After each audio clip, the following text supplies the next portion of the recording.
Dane Swan and Dale Thomas returned for Collingwood, chasing a 10th straight win against Sydney. The Magpies hadn't lost at the Olympic venue since the 2005 season.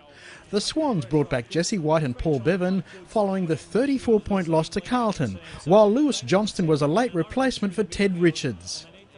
Divided loyalties for the Reid family watching the two number 20s, Ben for Collingwood and Sam for Sydney, while the Shaw brothers Heath and Reese faced each other once again. The Swans couldn't have had a worse start to the match. He's a tough young fella, Kieran Jack, but even he was stung by that. Dane Swan couldn't have asked for a better one, back from an American freshen-up and charging like the Arizona Express. Here's Dane Swan with one of his surging runs into the open goal. White and Ryan O'Keefe responded for Sydney.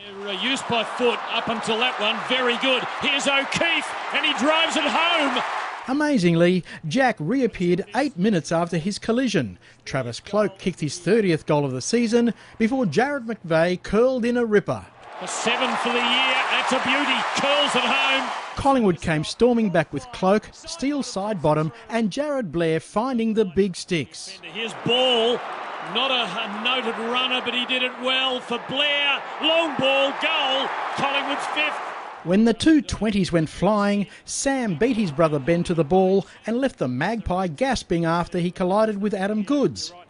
That left the Reids with mixed feelings. They're a bit concerned, but he'll be fine. Just had the wind knocked out of him. Thomas was terrific in the air. Oh, Daisy Thomas! But things weren't coming up roses for Daisy in front of goal. He spurned 2 set shots in 4 minutes before hooking this. And it's another huge miss. Jack took another knock, this time to the ankle, while a free kick opened a window for Dawes.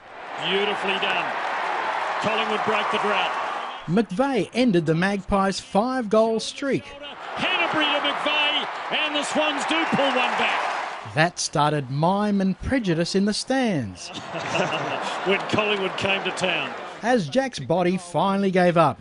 At half-time, Collingwood 7-10-52, Sydney 5-5-35.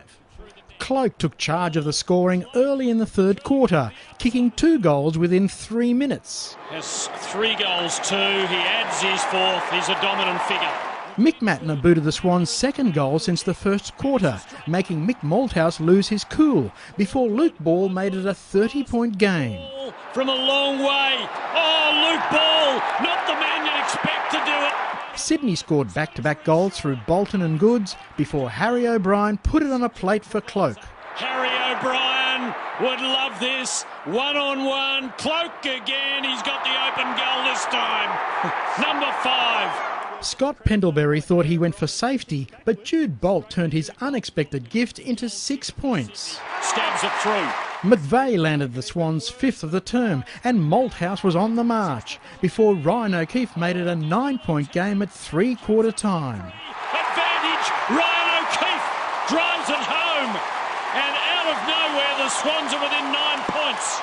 Josh Kennedy fired a pass to Goods to get Sydney within a kick, before McVeigh kept up his strike rate of a goal in every quarter. McVeigh, it's all there for Adam Goods. It's sitting there, it's gone all the way. And believe it or not, Sydney are in front. From a Ty Kennelly turnover, the Magpies made no mistake. Kennelly, the moment he'll regret. Wellingham makes sure he'll regret it even more. Collingwood absorbed the pressure and then called on Cloke to deliver. Crowd doing their best to distract. He's kicked it. The strength of the Premiers came through.